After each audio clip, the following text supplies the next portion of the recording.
I escaped the nursing home on a snowy night without telling anyone. In my hand was a half-finished song and a letter from someone claiming to be my son. I used to believe my daughter was the only family I had left until I found out she hid his existence just to keep the inheritance for herself. I've spent my whole life in silence, but this time I'm going to play the final note. And it won't be a sad one. If you think this is just another family drama, you're dead wrong. Subscribe now to catch our next haunting, unforgettable story. The snow had been falling since dawn. Outside the wide, frost-laced window of room 209 at St. Alora's Home for the Aging, the world lay buried beneath soft layers of white. The pine trees stood still like mourners in the cold, their limbs heavy with silence. Somewhere in the courtyard, a forgotten wind chime clicked against the edge of a rusted metal railing, its sound brittle, tinny like a bell that no longer believed in its own voice. Celeste Marlowe sat in her recliner by the window, wrapped in a pale blue shawl that did little to disguise the quiet tremble in her hands. She was 72, though her posture suggested more. A once acclaimed concert pianist, she now had a spine shaped by years, hunched over keys, and decades burdened by things left unsaid. Her eyes, a dimmed gray, like winter light, watched the falling snow without really seeing it. In the corner of the room sat a digital keyboard, sterile, unweighted, untouched. It had been Clara's idea. "So you won't forget how to play Mom," she had said 6 months ago during her obligatory Christmas visit. Celeste remembered the way Clara had barely unwrapped her scarf before glancing at her watch and mentioning a design launch, a gala, a flight, always some excuse. She stayed for 40 minutes, ate nothing, drank only half her peppermint tea, and left a single crimson lipstick print on the rim of the porcelain cup. Celeste hadn't touched the keyboard, not once. It wasn't rebellion. It wasn't sadness. It was grief, dense and quiet, like the snow that now blanketed the world outside her window. She could no longer bear to press the keys and not hear the familiar full-bodied echo of a Steinway. And more than that, she couldn't summon the version of herself that had once belonged to music. The woman with concerts in Vienna, interviews on public radio, students lined up after lectures with shaking hands and breathless questions. That woman was long dead. Celeste now was what remained after applause fades. There was a knock, not the kind that announced visitors. It was a nurse's knock, quick, soft, and without curiosity. The door opened without waiting for an answer. "Mrs. Marlowe." It was Gina, the youngest of the evening staff. 24, too cheerful, always wearing pink scrubs with little cartoon flamingos on them.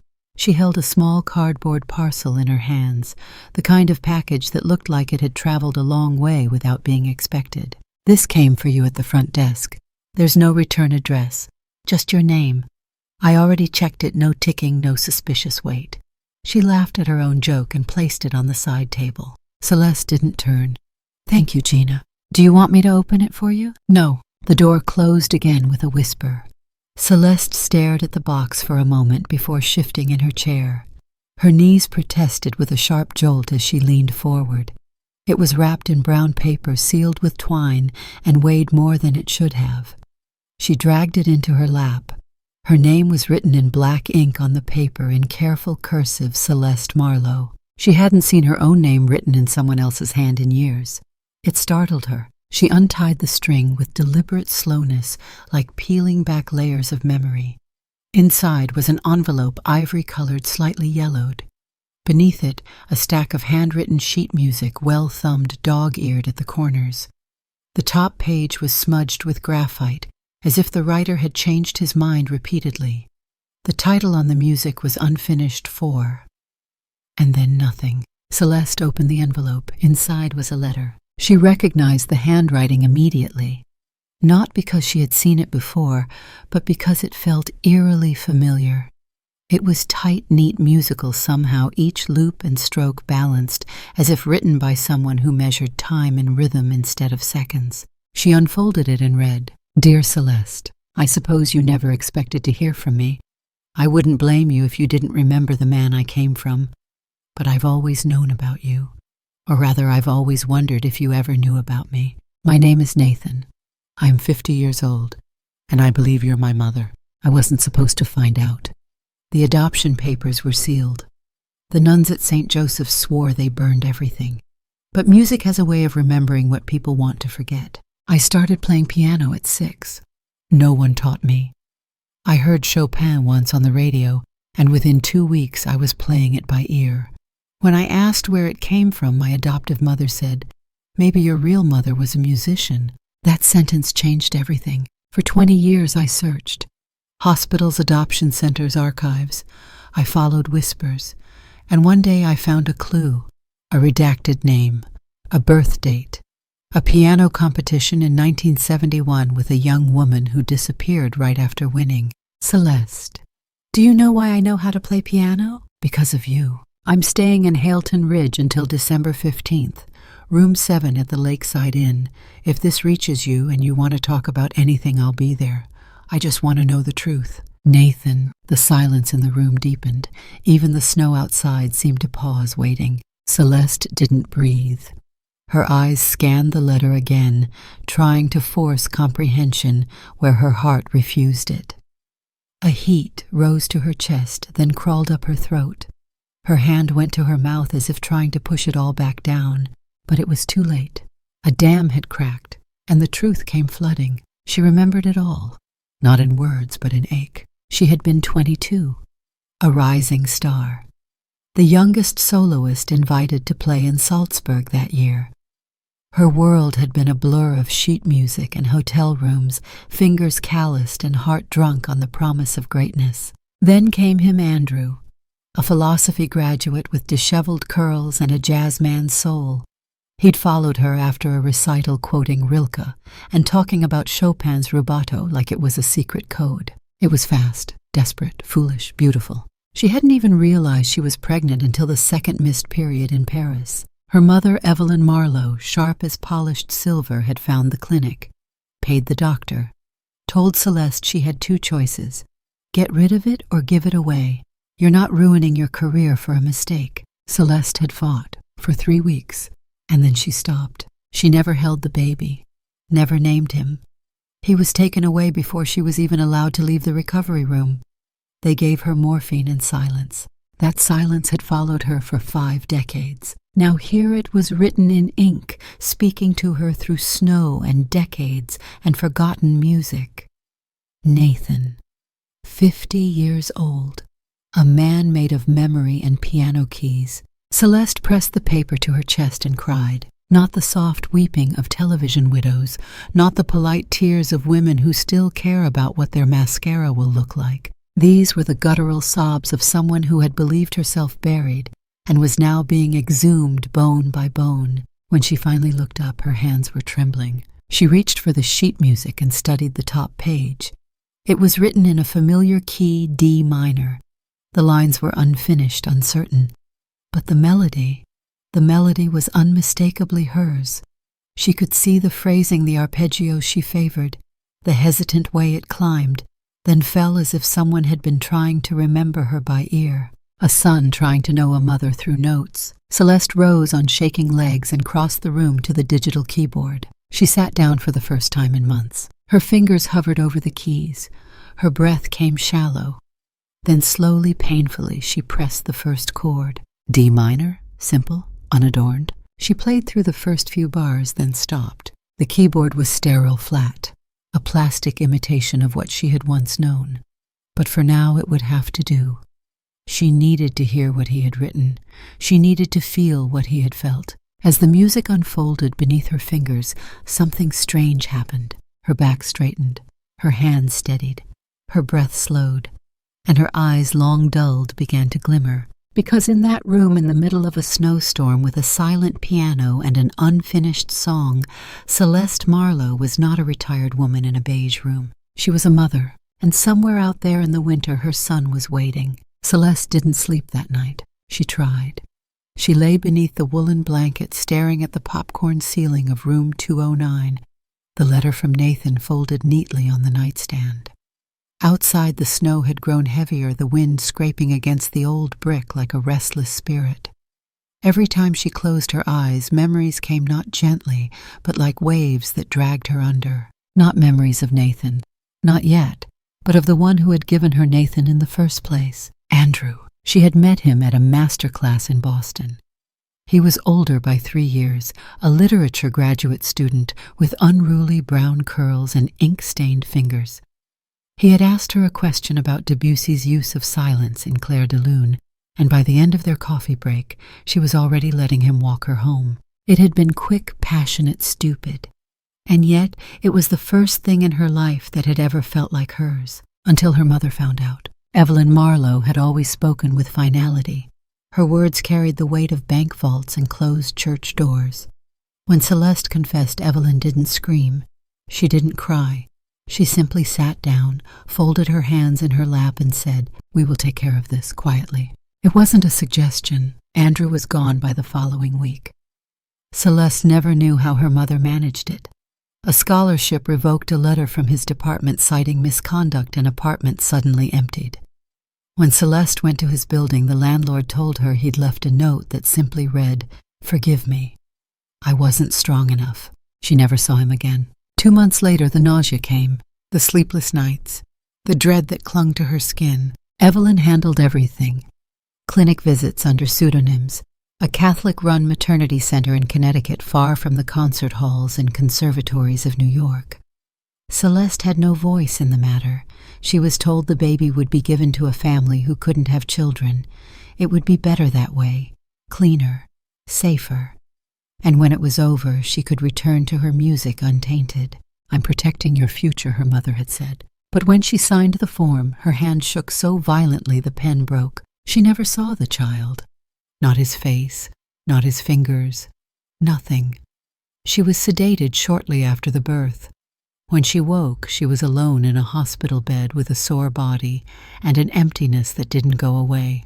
In the decades since, she had convinced herself the child had gone somewhere far, somewhere safe, that he had been loved, that he had grown up with laughter in his ears and a warm dinner on the table, that he never needed to wonder where he came from. She told herself that lie so many times it hardened into truth, until now, until this letter, this impossible letter, from a man who had found music without knowing why, from a man who played piano the same way she once had, from a man who called her mother without knowing her face. She sat up in bed, her body stiff but her mind ablaze, and then without thinking, without logic or permission or strategy, Celeste made a decision. She would go. Not tomorrow, not after calling Clara, not after getting permission from the facility manager or checking in with her physician. She would go now. The clock read 3:27 a.m. She moved like someone younger than she was, driven by something that made her knees ache less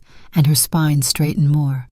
She dressed quickly, packing a small travel bag, 2 cardigans, her bottle of arthritis pills, a pair of winter gloves that didn't match, and the letter. She added the sheet music, a flask of peppermint tea, her old wool coat, a checkbook, and one small photo of Clara when she was 9, missing her front teeth and holding a homemade Mother's Day card. Before leaving, she sat at the desk and wrote a note on the back of a lunch menu from the cafeteria. "Don't look for me. I'm not lost. I'm looking for myself, Celeste." She pinned it to the corkboard on the door. By the time she walked down the hallway, the night staff were in the back room watching late-night talk shows. She didn't make a sound. Years of practicing etudes had trained her feet to be soft on carpet. She reached the lobby, pushed through the glass doors, and stepped into the icy breath of pre-dawn. The snow swallowed the sound of her footsteps. There was a small train station 3 blocks from St. Alora's. Most residents had long since forgotten it existed. But Celeste remembered when she first moved into the facility, she had watched trains roll by from the solarium. Once or twice she'd told herself she would take a trip somewhere, just one last adventure. Now she didn't think, she just walked. The platform was empty, but a single light shone above the ticket kiosk. An older man in a Navy conductor's coat raised an eyebrow as she approached. "Ma'am," he said slowly, "we don't see many passengers this hour." "I'm going to Hailton Ridge," Celeste replied, breathless but steady. "Is there a train?" He scratched his beard. 620 eastbound, local, makes stops all the way through the mountains. You sure about that destination? Not much there. I'm sure. He eyed her suitcase. You traveling alone? Celeste met his eyes. Not anymore. She purchased the ticket, took her change, and walked to the bench farthest from the light. She sat in silence, the cold seeping into her legs, but she didn't care. For the first time in a long time, she was doing something that wasn't expected of her. Not by Clara. Not by the home. Not even by herself. She was breaking a script that had been written for her decades ago. A train horn echoed in the distance, low and mournful like the beginning of a requiem. The train rumbled into the station just as the sun rose over the horizon. The snow had turned from sheets to flurries, and the light shimmered off the tracks like powdered gold. She boarded slowly, a hand on the railing, then took a seat by the window. There were only 3 other passengers, 2 young women in hooded coats, and a man reading a paperback with a torn cover. The train hissed to life and pulled away. Through the window, the world passed by in shades of white and gray and silver. Small towns buried under snowdrifts, frozen lakes like mirrors, farmhouses with roofs sagging under the weight of winter. Celeste's fingers found the edges of the letter again. She read it a second time, then a third. Each word felt heavier, more permanent, like a tattoo forming on the inside of her ribs. She looked down at the sheet music and tried to read between the lines. There was something familiar in the mistakes. He played like her, not just technically, but emotionally. He paused in the same places she did, rushed the endings like she always had, held on to chords longer than necessary as if afraid to let them go. It was the music of someone who'd learned to speak before they learned to breathe. She pressed her forehead against the cold window pane. What would she say when she saw him? Would she recognize him? Would he hate her? She wasn't naive. She knew that reunion did not mean reconciliation, that being a mother in biology didn't make her a mother in memory. She had no lullabies to offer, no bedtime stories, no inside jokes. She didn't even know what kind of man he had become. But still, she had to try, because there are moments in life when silence becomes unbearable. When the questions outweigh the comfort of not knowing, and when someone you've loved in the dark reaches out with even a flicker of light, how can you not reach back? The train jerked slightly as it curved into the foothills. Snow pressed against the glass like soft fists. She closed her eyes, her breath fogging the window, and whispered a name she had never spoken aloud. Nathan. It felt foreign, like trying to sing in a language she didn't know. But there it was. A son, a man, a ghost of possibility. Somewhere in the next few hours she would meet him, or she wouldn't. But either way, the journey had already changed her. Back in New York, Clara would wake up around 9 stretch in her king-sized bed and reach for her phone. She'd see the missed call from the nursing home, the message from Gina. "We can't find your mother." She would sigh, put the phone down, and think, it's just like her, always dramatic. But Celeste hadn't left in drama. She had left in truth. She was going to find the part of herself she had been forced to abandon at 22. The part buried under sheet music, applause, and shame. The part with tiny fingers and a cry she never got to hear. The train rolled on, and so did she. The town of Hailton Ridge didn't appear so much as it emerged slowly, shyly through a curtain of falling snow, like a place unsure of its own existence. The train groaned its way into a platform that looked more like a backyard porch than a station. No conductor called out a name. No announcement came over a speaker. Just the steady hiss of steam and the reluctant clatter of brakes. Celeste descended the 3 iron steps of the car with care, one hand gripping the railing, the other clutched around the strap of her suitcase. Her boots touched the snowy platform like someone stepping onto foreign land. The cold hit harder here, thinner and more insistent. It pushed into her coat sleeves and slipped down her collar, but she welcomed it. After all, she hadn't come for comfort. She turned toward the station building, or what passed for one. A squat wooden structure with one flickering light and a vending machine that buzzed louder than it worked. A sign above the entrance read simply, "Welcome to Hailton Ridge." The paint was chipped, the edges rusted. Inside, an elderly woman sat behind a counter sipping something dark from a foam cup. She looked up as Celeste entered, then immediately narrowed her eyes with a kind of cautious recognition. "You must be the lady askin' about the boy," the woman said without preamble. Celeste paused. "Nathan, yes." The woman gave a slow nod and gestured with her chin. "He's been stayin' at the lakeside, room 7. Least he was up till 3 days ago." That last sentence hung in the air like smoke. Celeste stepped forward, her fingers tightening around the handle of her suitcase. 3 days ago, the woman muttered. "Didn't check out proper. Just vanished. Left the key on the desk and didn't come back. Manager figured he'd gone hiking or headed out early. This ain't a town where people announce things." Celeste blinked, trying to process. "Did he leave anything, a note?" "Not that I heard." She sipped again, then added, "You might talk to Edgar. He runs the place, kinda grumpy, but he'll let you in the room if you ask right." Celeste thanked her and left without further questions. Outside, the snow had lessened, becoming a gentle flurry. The wind had quieted, but the cold had not.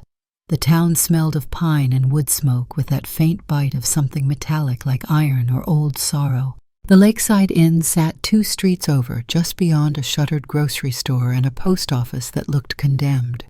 It wasn't near any lake as far as she could tell, more like someone had once had aspirations for tourism long since abandoned. It was a narrow 2-story building with crooked shutters and a neon sign that flickered open in the same exhausted rhythm as the station light. The lobby was empty except for a space heater buzzing in the corner and a glass bowl of peppermint candies half melted in their wrappers. A man appeared from behind a door marked "Office." Late 50s gray beard, red flannel shirt, suspicious eyes. "You lost?" he asked. "I'm looking for Edgar." "That's me." She took a deep breath. "My name is Celeste Marlowe. I believe She hesitated. "Someone I know stayed here." "Nathan, room 7. Edgar blinked once. "You're the mom." It wasn't a question. "Yes." "Well?" He sighed, stepped behind the desk and pulled out a key on a cracked plastic tag. "Can't say what happened to him. Nice guy, polite, paid cash, but quiet. Room hasn't been touched since he left.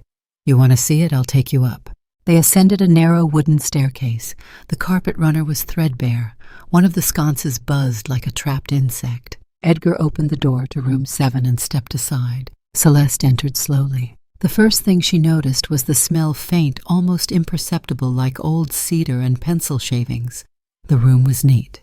A bed crisply made, a desk with nothing but a coaster and a dried ring of coffee, a window overlooking a frozen parking lot, and in the corner, a piano. It was unexpected, upright, old, slightly warped along the top edge with yellowed keys and scuffed legs.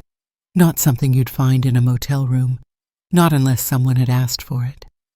Celeste walked toward it slowly, as if it might vanish if she moved too quickly. On the piano's music stand was a single sheet of handwritten music. She reached for it. The same paper, the same graphite handwriting, the same half-finished measures. This time, though, it had more.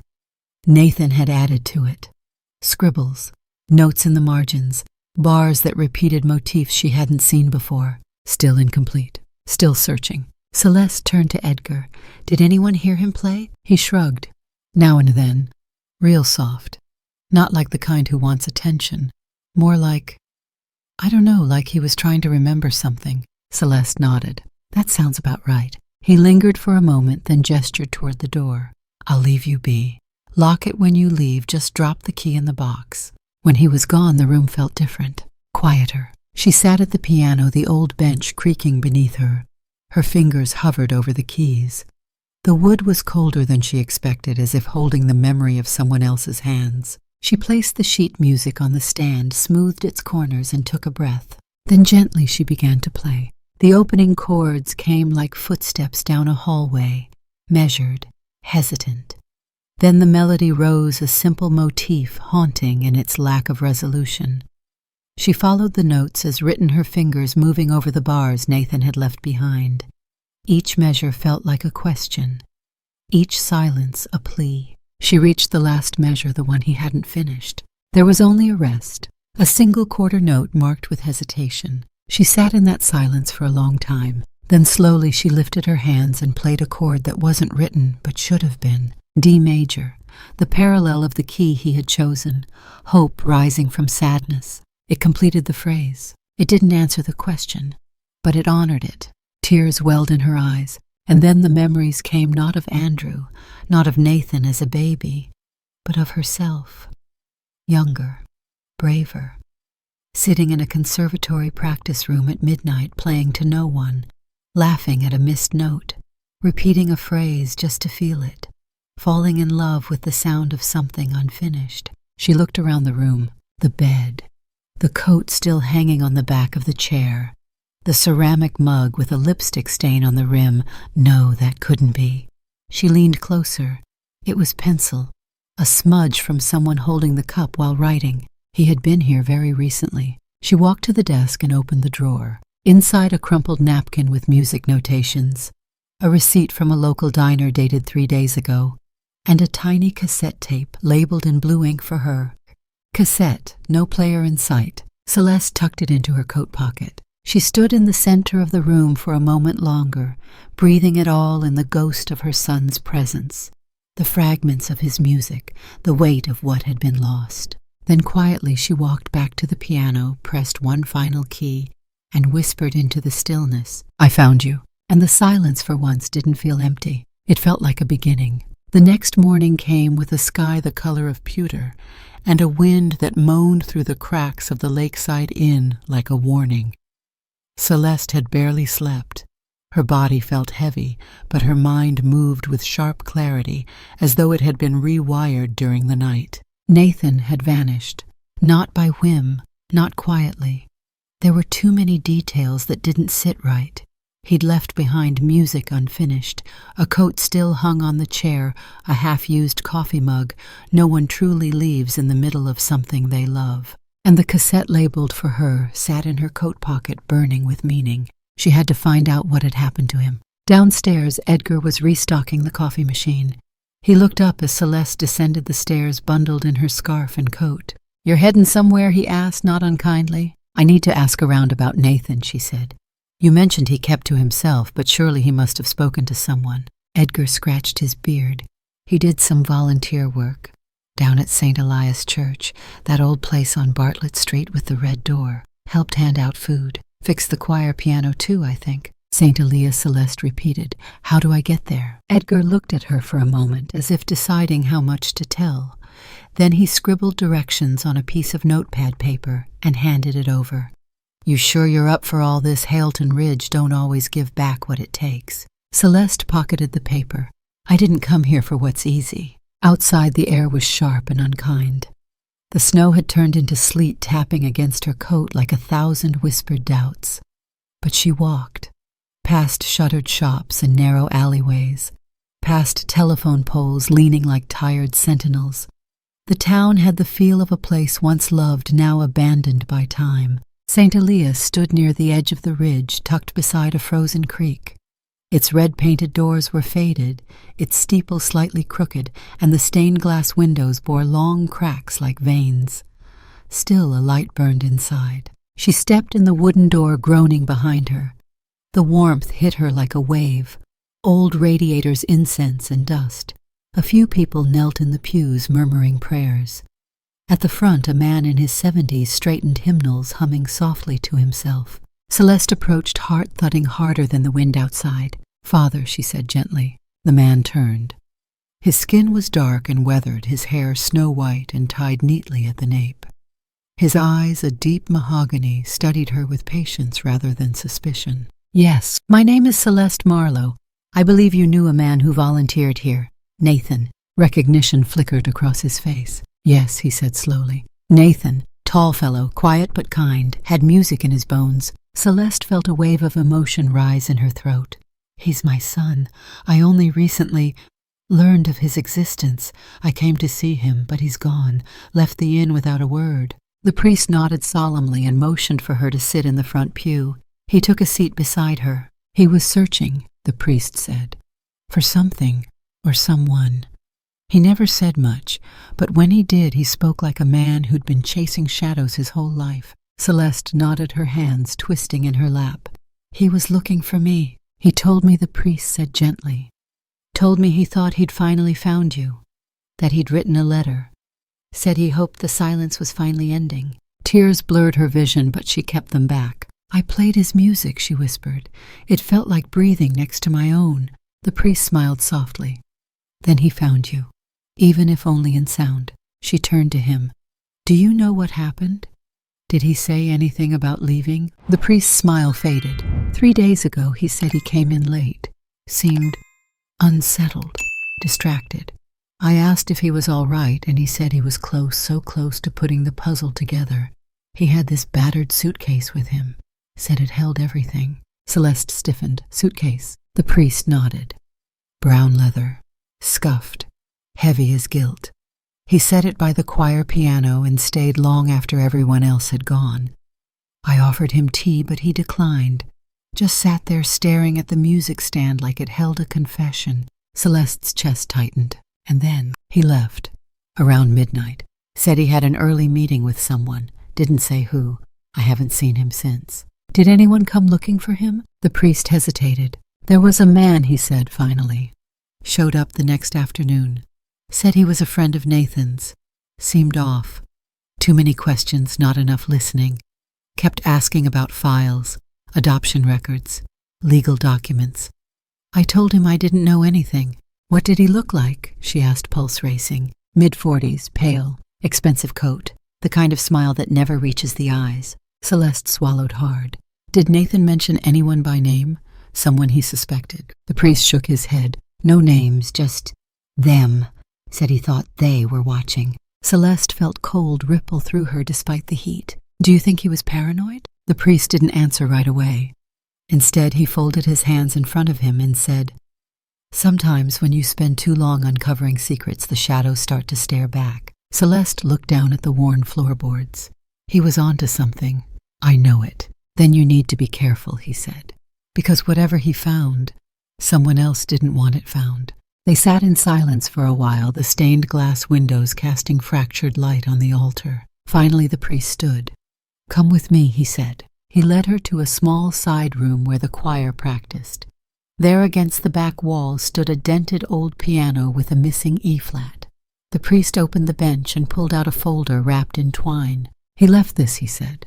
Said if anything happened to give it to the woman who came asking. Celeste took it with trembling hands. Inside were copies of hospital records, faded photographs, letters, some with names blacked out, and a single birth certificate, hers, and next to it a file marked St. Mary's Adoption Wing, 1971. She scanned the documents, pseudonyms, crossed out dates, falsified records. One note scribbled in Nathan's writing read, She never knew. They never told her, but they took everything anyway. She pressed the folder to her chest, breath catching in her throat. The priest placed a hand on her shoulder. I pray you find him, but I fear his journey ended in darkness. Celeste rose her knees, aching, her mind spinning. I won't stop, she said quietly. Not now, not again. As she stepped out of the church, the sleet had become snow again, gentler now, more like a hush than a warning. But in her bones she knew this was far from over. Someone had wanted Nathan silenced, and now they might be watching her too. Clara Marlowe didn't notice her mother was missing until she got a voicemail from the nursing home director, and even then she didn't listen to it right away. She had just finished a fitting with a pop singer who insisted her dress be less satin, more rage, whatever that meant. Clara's assistant handed her the phone between mood board swatches, mumbling something about 3 missed calls from St. Alora's. Clara waved it off. Probably needs approval to give Mom another flu shot or some nonsense. But later that night, when the email stopped and the apartment quieted, she listened. The voice on the message was calm, professional, too calm, which made it worse. Miss Marlowe, this is Gina from St. Alora's. Your mother Celeste has left the facility without checking out. We've contacted local authorities, and there's no indication of injury, but we're concerned. Please return our call as soon as possible. Clara blinked, left, without checking out. That wasn't like her mother. Celeste Marlowe didn't do spontaneous. She scheduled her dental cleanings 4 months in advance. She corrected spelling on restaurant menus. She once folded her laundry into thirds because quarters felt sloppy. Clara replayed the message twice, then called the number. The conversation didn't help. Gina repeated the same measured lines, emphasizing that Celeste had taken a coat and a bag. There was no sign of force, no evidence of a fall. She had simply vanished. Clara thanked her, hung up, and stared at her phone. Then she did something uncharacteristic. She panicked. Not out of worry, not at first. Not in the way daughters were expected to. Her panic was practical. She opened her laptop and logged into the bank account she maintained for her mother, the one she used to manage bills, groceries, prescriptions. The account had been untouched. That's when the discomfort settled into her chest, low and steady.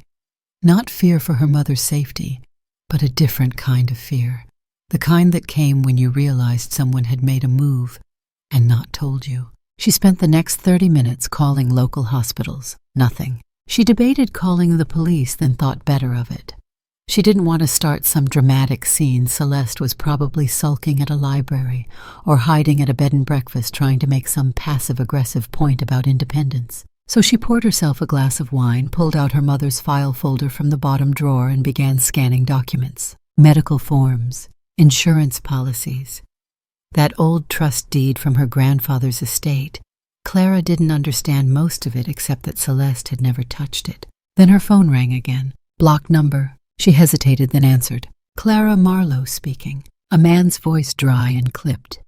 Miss Marlowe, this is Daniel Kurtz. I'm an associate at Fallon and Kerrigan. I represented your grandfather's estate years ago. Clara sat upright. Okay. Why are you calling me? I was informed that your mother may be unreachable. I'm calling to remind you of a pending expiration clause in the ownership rights of the Beacon Hollow property. Clara froze. Beacon what? Beacon Hollow, he repeated. Your grandfather's country estate. It's been held in silent trust since 1976.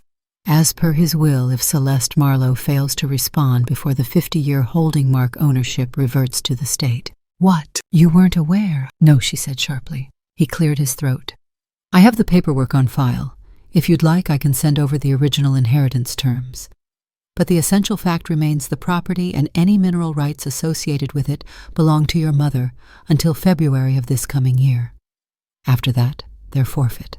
Clara's fingers dug into her desk. How much is it worth? I'm not qualified to appraise real estate, Miss Marlowe, but there have been recent exploratory bids from 2 Canadian energy firms. The land sits atop a shale reserve. If tapped, it could be worth several million. Clara's breath caught. Why didn't anyone tell me? We assumed your mother would, but she hadn't. Of course she hadn't, because Celeste was a woman who clung to secrets like pearls. And now, after years of letting Clara manage every invoice, every insurance claim, every medical bill, she'd simply walked out the door without a word. No. Clara stood heart-thudding. This wasn't about confusion or a harmless excursion. Her mother was hiding something, and worse, she was doing it alone. By morning, Clara had made 6 phone calls and booked a one-way ticket. She left her assistant in charge of the studio with vague instructions. Push the neckline up an inch. Do not confirm anything with Vogue until I say so. And by the time her driver pulled up to the curb, she had already compiled a document titled, Where the Hell is Celeste? She didn't think of her as Mom. She hadn't for years. They weren't estranged, not officially, but they lived like ex-roommates. Celeste was a woman of antique silences and polite distance. She had applauded Clara's achievements with a kind of dutiful admiration, never once stepping foot into her New York showroom. And Clara had learned to stop expecting her to. Now she felt something twist in her chest. Not guilt, but anticipation. The kind that comes when a long-held suspicion finally unspools into something tangible. In the cab to the airport, she reviewed the trust papers again.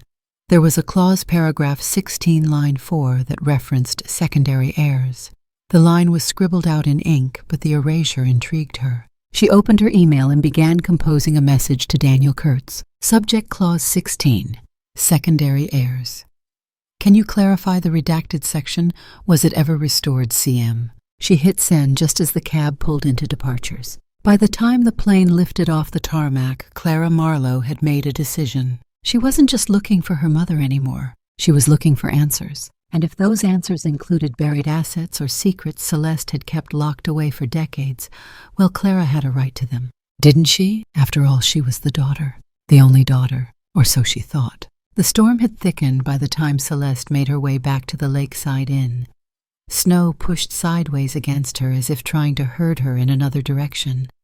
Her coat was soaked through her boots, left wet prints across the lobby floor.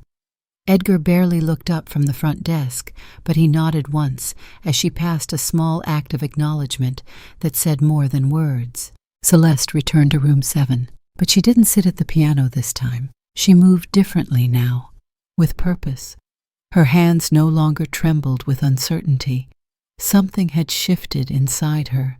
Some threshold crossed the moment she held Nathan's folder of evidence, read his scrawled notes, saw the truth clawing its way out through the gaps in history. She closed the door, drew the curtains, and knelt by the fireplace. The hearth was cold, unused, the iron gate rusted and stiff.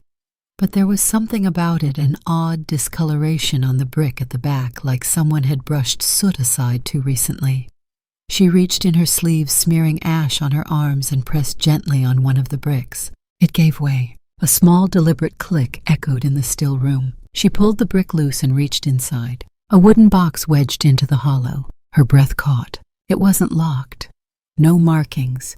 Just a smooth surface aged with time and oil from human hands. She sat on the floor, legs folded beneath her, and opened it. Inside, a leather-bound journal, faded brown with cracked edges. A few photographs tucked between the pages. A cassette labeled version 2, and a folded receipt from a printing shop. Celeste set everything aside but the journal. She opened to the first page. The handwriting was unmistakably Nathan's, precise, careful, each word pressed into the paper as though it were confession and protest in one. Journal entry number 1. If anyone reads this, I ask only one thing. Believe that I tried to tell the truth, even when it didn't make sense, even when no one wanted it. I didn't choose this mystery, it chose me. She turned the page. I used to believe I was just unlucky, left behind, another nameless kid in a system built to forget you. But there were too many things that didn't add up. My file had redacted names. My first school had no record of my enrollment. Even the date of my adoption was off by months. At some point, you stop believing it's coincidence. Celeste read faster, the words drawing her deeper like footsteps echoing through a tunnel. 2 years ago, I found the name Celeste Marlowe in a hospital archive. It was handwritten in a ledger from 1971, beside a note that said, "Infant male, surrendered without consent, request for anonymity denied." She froze. That name never left my mind. I traced it through conservatory records articles, music reviews from the 70s. I found the woman. She was a pianist. She disappeared from public life around the same time I was born. Her breath grew shallow. I didn't dare reach out at first. What if she had moved on? What if she didn't want to know? She turned the page. Her fingers trembled now. But the more I dug, the worse it got. The man listed as my biological father doesn't exist. The signature on the adoption form is a forgery. And buried in a state archive file was a name scratched out, Andrew Keller. The same name tied to 6 other adoption cases, all flagged as irregular. The next few entries were frantic, shorter, edgier. There's something bigger. This isn't just about me. There are layers to this. Paper trails that vanish. Files switched. I found evidence of a program, something called Whitewood Transition Initiative. No official record, but a grant from a pharmaceutical firm shows up in the same year in the same towns. I think I was part of something, an experiment in identity suppression. Celeste felt like the air had gone thin in the room. She pressed her hand to her chest. He hadn't just been trying to find her. He'd been trying to survive something much darker. Then she reached the final entry. The page was wrinkled, the ink smudged. I'm close now. I think I found him, Dr. Keller. He's alive. Still working under a different name. I have a meeting scheduled, but something feels off. I think someone's following me. If I disappear, if I don't come back, please someone ask about Keller. Tell Celeste that I played the song for her, the real one, and that I was never angry, just waiting. Celeste shut the journal and clutched it to her chest. She didn't cry right away. She sat still for a long time as the light outside the window dimmed into the blue shadows of late afternoon. Then slowly something inside her broke open. The sound was not theatrical, not a wail, but a soft aching unraveling, as if a string deep in her body had finally snapped after being stretched too long. She whispered his name for the first time. Nathan, and again louder this time, as if saying it would undo the decades. My son. It didn't matter that she hadn't raised him, that she hadn't known. The blood had always been there, the music, the aching question that had haunted her most quiet nights.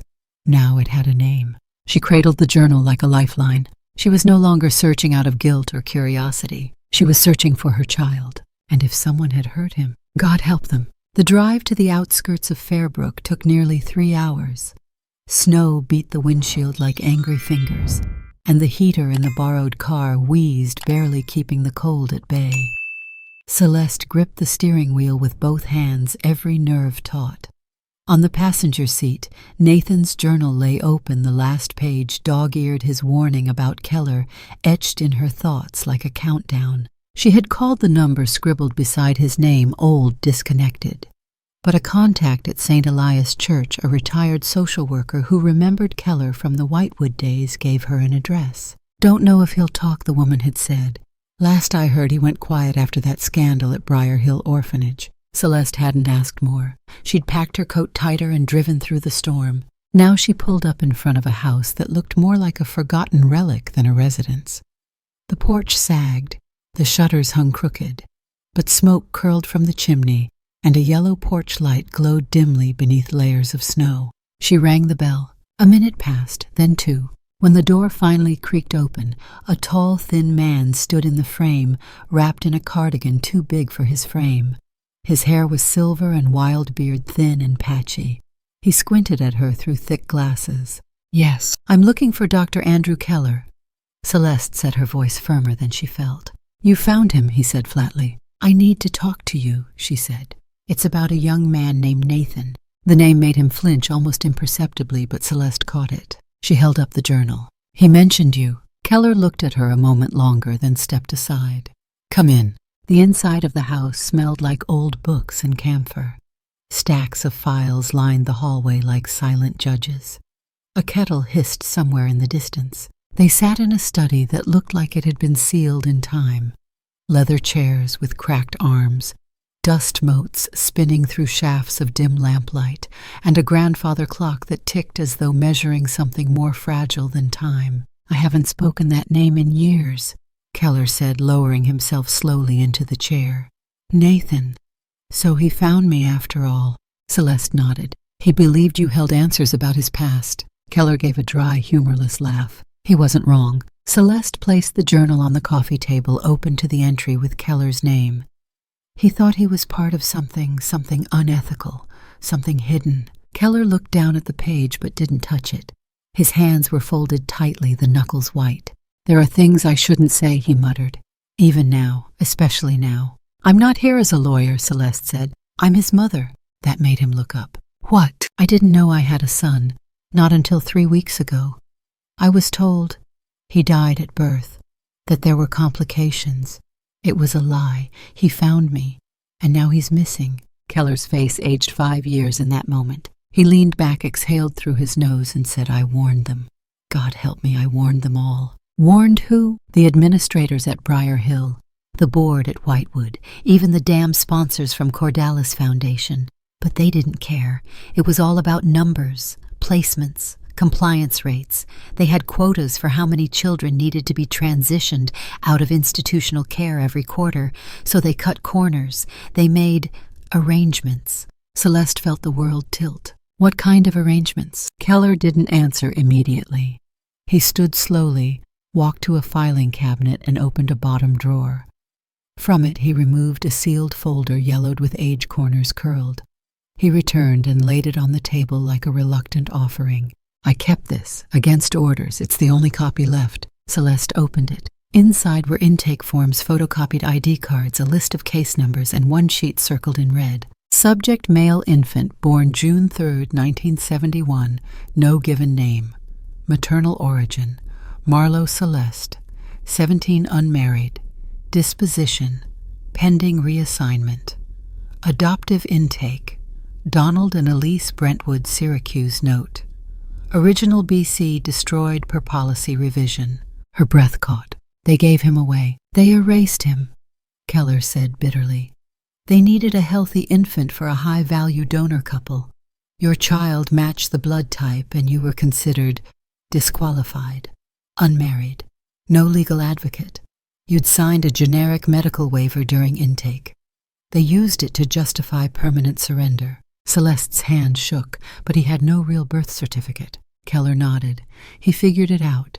I knew the moment he showed up at my door that he'd followed the trail, but I told him to stop. I told him there were people who wouldn't let this come to light. Did he listen? Keller smiled sadly. He had your eyes. No, he didn't listen. Then what happened? He came back a second time, more agitated.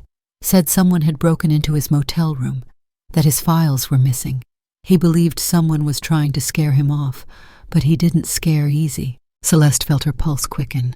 When was this? 3 days ago. Same day he disappeared. Keller stood again, pacing now. There's something else, he said. He asked about the Brentwoods. He thought they weren't his legal parents. He was right. The adoption never finalized. The paperwork was forged. They used a proxy signature. When the Brentwoods died in a car crash 10 years ago, the records should have been re-examined. But they weren't. Too messy. Celeste pressed her palm to her forehead. So he was never legally anyone. He was a ghost in the system, Keller said. Unclaimed, unprotected, and then disposable. Celeste looked up sharply. Do you think someone hurt him? Keller didn't answer right away. I think someone silenced him. The room fell cold even with the fire crackling in the hearth. There was a man following him, Celeste said. A stranger came to the church asking about adoption records. The priest said he felt wrong. Keller turned to her slowly. Tall man, expensive coat. British accent. Yes, Keller's face hardened. His name is Mark Henley. He worked for Cordalis Foundation. Internal investigator, unofficial, of course. He was the one they sent when someone started asking questions. Celeste's stomach dropped. You think he found Nathan? I think Keller said that if he did, you need to be very careful. Celeste gathered the documents back into the folder. Why didn't you ever speak out? She asked. Keller sank back into his chair. I tried. Once. In 1986. I testified in a closed deposition. My license was suspended the next day. My house was vandalized, my dog poisoned, and the case buried under medical confidentiality. No press, no reform, just silence. He looked at her eyes suddenly bright. I lost everything trying to tell the truth. Celeste nodded, her voice barely a whisper. Then let's lose it together. Keller blinked. What? If Nathan's gone, if someone hurt him, we don't stay quiet. A beat passed. Then he said, there's one more thing. He opened a drawer and pulled out a cassette tape labeled Interview, August 2024, Nathan Brentwood. He asked me to record him, said he wanted something on record just in case. I didn't think it would matter, but maybe now. He handed it to her. Celeste held it like it might burn. I'll find him, she said. Keller nodded quietly. I hope you do. The knock on the door came at dusk, 3 sharp raps, crisp and deliberate like they'd been rehearsed. Celeste froze. She had been at the small writing desk by the window reviewing notes from Dr. Keller, the cassette tape still sealed in her coat pocket. Her heart leapt, and for a brief fleeting second she thought Nathan. She opened the door. It wasn't Nathan. Clara stood there wrapped in a beige wool coat, hair swept back like a magazine cover heels, half sunken in the snow that tracked into the hallway. Behind her, the wind howled through skeletal trees, dragging with it a cold that bit harder than the one outside. Hello, Mother. Celeste said nothing. Her body tensed. You weren't going to tell me, Clara said, walking past her and into the room without waiting for permission. You were just going to vanish into the snow like some Victorian ghost. Celeste shut the door quietly. Clara turned to face her, arms crossed, eyes scanning the room, the fireplace, the piano, the scattered pages on the desk. You've been hiding, Clara said, but not from the world, from me. Celeste's voice came low-measured. I wasn't hiding. I was looking for what Clara said, voice rising. Some secret child, a mystery son. God, I thought you were having a breakdown. I called the police. I checked the hospitals. And then I got a call from your lawyer. She fished into her bag and pulled out a folder, tossing it onto the table. You were named as the sole heir of Beacon Hollow. You were supposed to sign the final transfer last month, but you didn't, because you were too busy chasing a ghost. Celeste didn't move. Clara's breath came fast now. Do you have any idea how reckless that is? I have a business to run. I have bills, your bills to pay. And you're here what? Playing detective. Celeste turned, walked to the piano, and rested her hand on its lid. I thought you'd be the one person who'd understand. Clara let out a bitter laugh. Understand what exactly? Celeste turned. That the past matters, that truth matters, that some debts come due in blood. A silence hung cold and cavernous. Clara exhaled. You always do this. Do what? Make it about you. About some ancient sorrow you never told me. And now suddenly, there's a missing brother, a mystery violinist. What am I supposed to do with that? Celeste stepped closer. Her voice dropped to a whisper. You could start by asking me what happened. Clara's lips tightened. Celeste went on. Have you ever once asked about my childhood, about your grandfather, about who your father really was? I assumed you didn't want to talk about it, Clara said. And honestly, I didn't care. There it was. Celeste felt something in her chest fracture. Clara softened a little, seeing the hurt flash across her mother's face. I didn't mean it like that. Yes, Celeste said quietly. You did. They stood there, two women cut from the same thread, separated by decades of silence and disappointment. You've never asked why I stopped playing? Celeste said. Or why I moved us every 2 years when you were little. You never wondered why I flinched when you slammed doors, or why I never let anyone babysit you but myself. Clara looked away. Because I was afraid, Celeste said. Afraid that if I looked away for even a second, someone would take you too. Clara's brow furrowed. Take me. I was 17 when I had Nathan. My father had him taken from me, said it was for my own good, said I'd thank him one day. Her voice cracked. I never did. Clara's face shifted, a flicker of something deeper confusion than maybe shame. Celeste walked to the desk and lifted the journal. She held it out to Clara. This is his. Nathan's. He found me. He wrote to me, and then he disappeared. Clara took the journal, flipping through pages, eyes scanning the furious handwriting, the raw edge of someone unraveling truth stitch by stitch. She looked up. So, what now? You think someone hurt him? I know someone tried to erase him, like he never existed. Why? Celeste turned to the window, watching the wind batter the glass. Because he threatened the story. The one they built around money, silence, inheritance. The kind of story that gets passed down, buried under good manners and polished family names. She turned back. Which brings me to you. Clara straightened. Excuse me. You knew about the property. You knew about the money. I was going to tell you. When? Clara opened her mouth and closed it. Celeste stepped forward. I'm your mother. But you've treated me like an old asset waiting to be liquidated. You fly in for Christmas, bring a scarf. I didn't ask for, kiss me on the forehead like I'm some relic from a family you're tired of pretending to belong to. Clara bristled. You think this is easy for me? Do you know how many times I've had to cover for your silence? At school events, in college, essays, at networking dinners. Tell us about your mother, they'd say, and I'd smile and lie and say, she's a pianist. Not, she's broken. Not, she disappears inside herself for days. Celeste blinked. I built my life without your help, Clara continued. I survived despite your silences, not because of them. Celeste's voice turned cold. Then why are you here? Clara stared at her. Silence. Then, I didn't want someone else to get the land. There it was, finally the truth. Celeste's shoulders fell. And now we are no longer pretending. Clara stepped back, suddenly unsure of her footing. Celeste shook her head. You didn't lose me because of money, Clara.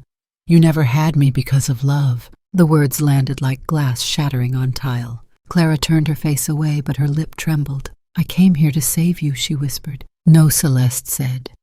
You came here to claim what you thought was yours. But Nathan, he came with music, with memories, with questions. He came because he wanted to know who he was. And in doing that, he helped me remember who I was. She stepped forward, eyes bright now with tears not of weakness, but of reclamation. You want the house, the land. Take it. I'm done carrying secrets like family heirlooms. I will find Nathan even if it kills me. Not because I owe him, but because he's mine. In blood, in silence, in every song I never got to play for him. Clara stood frozen, the journal pressed against her chest like a shield. Celeste turned her back, and just like that, the distance between them became a canyon. The forest didn't end. It simply swallowed you. That's how it felt, as Celeste trudged through it, boots cracking through a foot of packed snow. The sky overhead, a flat gray ceiling of silence. Trees towered above her bare, their blackened limbs reaching like fingers for something lost long ago. She held Nathan's journal tight against her chest, the last few entries guiding her deeper into the cold. The map he'd sketched was crude, just a series of lines and notations. Old Med Outpost, 3 miles northeast of Birch Run. He'd drawn it from memory she assumed from when he'd traced the origin of the Whitewood Transition Initiative. A forgotten place, one that shouldn't exist, but it did. She found it just past an ice-covered bridge that groaned with every step. Beyond the ridge, half buried in snow and shadow, was a crumbling concrete structure. It looked like a bunker or an abandoned ranger station low to the ground, boarded windows, a single iron door. She approached slowly. No cars, no footprints, no sound, only the low hum of something electric behind the walls. Her breath fogged the air as she stepped to the door. She knocked. Nothing. She pressed her ear against the steel. Inside, something clicked. Then footsteps. A voice. Male. Close. She ducked aside, heart pounding, hiding behind the warped edge of the building. Through a crack in the plywood window, she saw him. Tall. Balding. Wearing a dark coat. His back turned to her. He was speaking to someone angrily. Celeste crept to the side toward another entrance. She tried the latch. Locked. But the window next to it had a broken panel. She squeezed through. Inside, the cold felt wetter, thicker. The hallway was lined with peeling wallpaper and mold. Medical charts littered the floor. She moved slowly, shoes crunching over glass. From down the corridor came voices closer now, one angry, one weak. Then her blood ran cold. "You'll shut your mouth about Keller or I swear," a muffled voice, then coughing. Celeste's hand found a rusted IV stand and gripped it tight. She turned the corner, and there he was, Nathan, pale, tied to a chair, his head slumped forward, dried blood at his temple. In front of him stood the man from the window, Charles Eddington, the former director of Briar Hill, a name from Keller's files. He hadn't aged well. His hair was gone, his eyes sunken, but the cruelty was the same. He was holding a folder. Celeste didn't think. She raised the IV stand and swung it with everything she had. It cracked against the side of Eddington's shoulder. He stumbled with a guttural grunt, falling into a tray table. Papers flew. Nathan Celeste screamed, rushing to his side. His eyes fluttered open. "Mom." She dropped to her knees and worked the straps loose, her fingers trembling. I'm here, baby." "Run," he whispered. Behind her, Eddington roared back to his feet. She turned just in time to see the syringe. He lunged. Celeste dodged left, grabbing a stool and shoving it into his path. He tripped, slammed into the wall. Nathan pulled at the cord, still tying his ankles, gritting his teeth. "Mother, go." "No," she snapped, "not again." She grabbed his arm, hoisted him up his legs, barely holding weight. They made it to the hallway, but Eddington was fast. He slammed into Celeste from behind, sending her into the wall. The world spun. She saw stars. Nathan turned and threw a punch, wild and desperate. It landed on Eddington's jaw. Enough to stagger him. "Run," Nathan screamed. They burst through a back door and out into the storm. Snow swallowed them instantly. The ground sloped downward toward a frozen ravine. Celeste slipped. Nathan caught her arm, but his own knees buckled. They tumbled, rolled, crashed through a patch of ice and brush. When they landed, Celeste cried out. Her shoulder struck something hard. Nathan scrambled to his knees, pulling her upright. They were near the edge now, beyond them a sheer drop into a frozen stream below. Behind, they heard Eddington crashing through the trees. "He won't stop," Nathan panted. "He doesn't care who he has to bury." "Then we make sure it's not us," Celeste said. Eddington burst through the clearing, eyes wild. "Give me the files," he shouted. "You don't understand what you're digging up." Nathan stood between him and Celeste. "I do understand," he said. "You sold children. You rewrote lives for donors. You erased families." Eddington raised the syringe again. Celeste threw a handful of snow into his face. Nathan charged him. The two men collided, fists, limbs, breath clouding in steam. Eddington tackled Nathan onto the ice. The crack echoed through the clearing. "Get off him!" Celeste screamed, rushing forward. She slammed into Eddington's side, knocking him off balance. The ice split. A piece gave way beneath Eddington's foot. He plunged waist-deep into the frigid stream, howling in pain. Celeste grabbed Nathan's hand.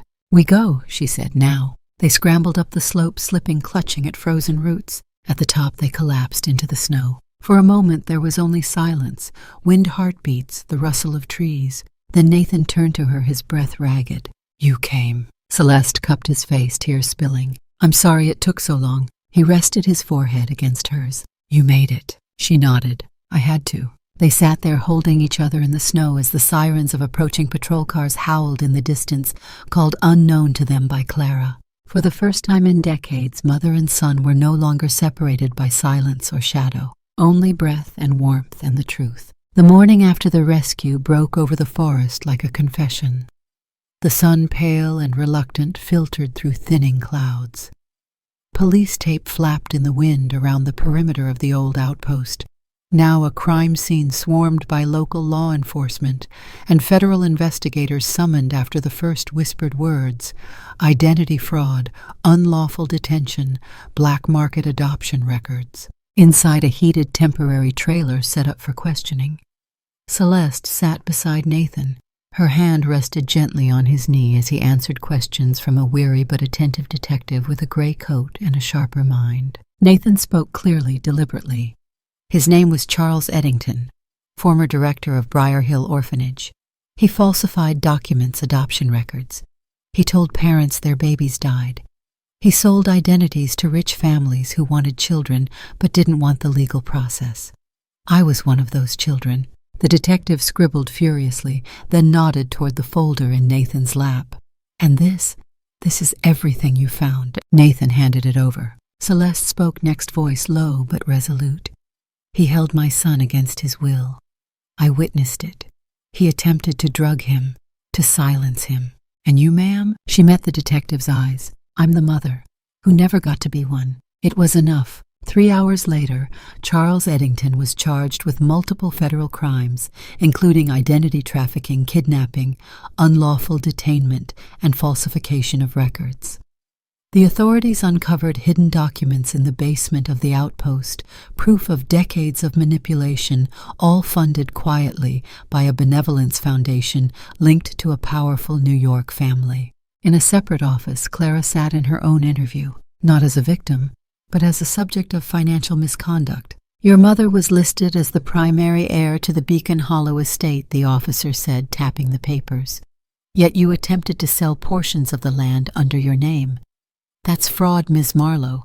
Clara shifted in her seat, the polish on her nails no longer matching the sheen of her voice. "I was managing her affairs," she said quietly, "without power of attorney." A pause. "And you were aware of inheritance clauses from her mother's will, stipulating the land could not be sold or mortgaged without Celeste's direct signature." Silence. "We've opened an inquiry." Clara blinked, her lips parting, but no words emerging. For the first time, her control, carefully curated for decades, fractured. Outside, Celeste waited. She had declined to see Clara, for now. Instead, she sat beside Nathan on a wooden bench outside the sheriff's office, the wind calmer now brushing dry pine needles across the ground. Nathan handed her something. She opened it, the completed sheet music. Her eyes filled with tears. "You finished it," she whispered. Nathan smiled. "I found the ending the day you said my name." They returned to the cabin that night, a quiet, moss-covered home at the edge of the forest, once abandoned, now theirs. There was no ceremony, no media coverage, no parade. Just mother and son returning from a war they never asked for but refused to surrender to. The fireplace crackled. A pot of soup simmered on the stove. And in the corner of the room sat the upright piano they'd rescued from the old inn, tuned, cleaned, ready. Nathan lit a candle and placed it on top. Celeste sat at the bench. Her fingers hovered over the keys. She hadn't played in full since the accident. But now she exhaled and let the silence stretch just long enough to honor what it once held. Then she played. The song, Nathan's song, began as a whisper, then climbed Unraveled Rose again. He joined in on violin, tentative at first, then stronger. The melody didn't just echo, it confessed. It told of a child lost and a mother shackled by shame of identities stolen and silences weaponized.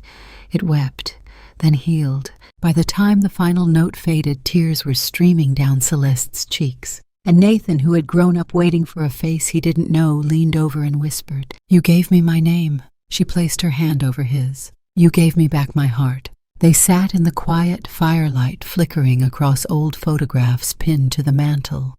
Some real, some reprinted from records, all now pieces of a reclaimed life. The song was finished, but their story was just beginning. Snow fell like silence from the heavens, light-feathered, almost tender. The streets of the small town glowed with warm amber from the lamp-posts, and every shop window flickered with golden light and pine garlands.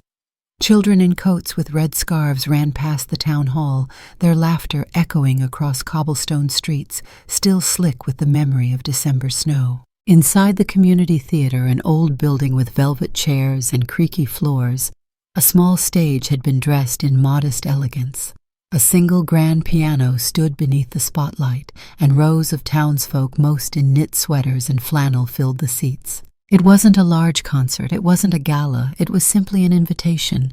At the back of the room, a hand-painted sign read, "A Winter Requiem, performed by Celeste Marlowe." The program had only one piece. Beneath the title it read, "Based on a composition by Nathan Hart." The lights dimmed. Whispers ceased. Celeste walked onto the stage in a deep midnight blue dress. Her hair, now fully silver, was pulled back neatly. Her steps were slow but certain.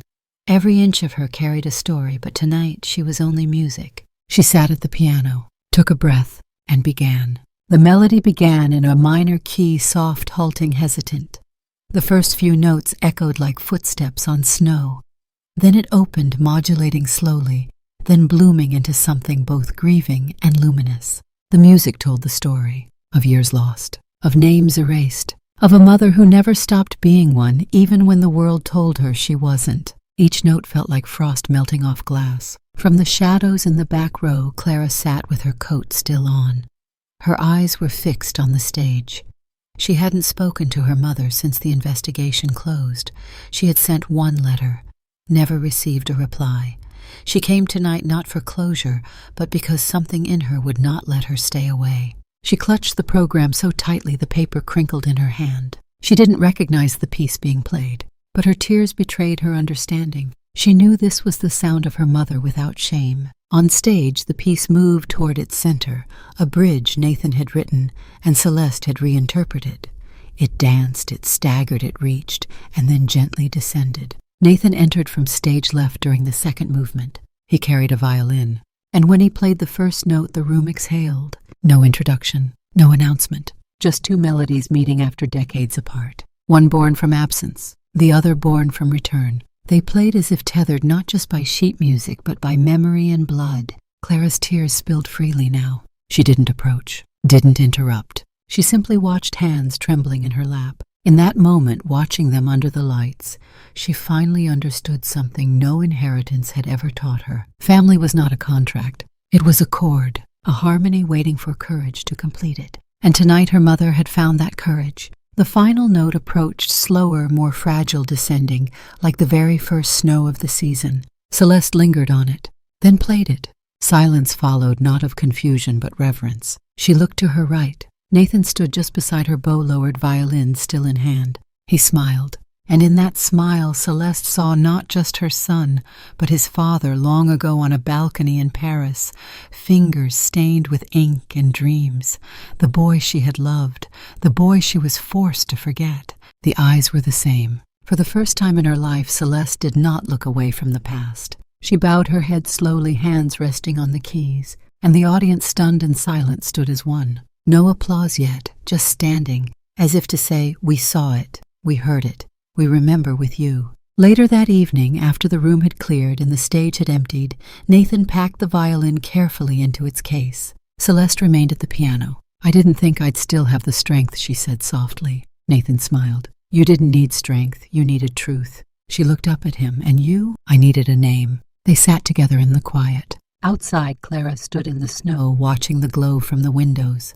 She didn't knock, didn't come in, but she didn't leave either. She stood there until the lights dimmed, and only the faint trace of piano notes hummed behind her. Maybe that was enough for now. Inside the empty theater, Celeste reached into her coat pocket and pulled out a folded piece of parchment. It was the original letter Nathan had sent her. The ink had faded slightly, but the last line was still clear. "I don't want anything from you. I just want to know where I came from, and maybe, if I'm lucky, where I belong." She looked at her son. "You belong here," she whispered. "You always did." He took her hand. They stood.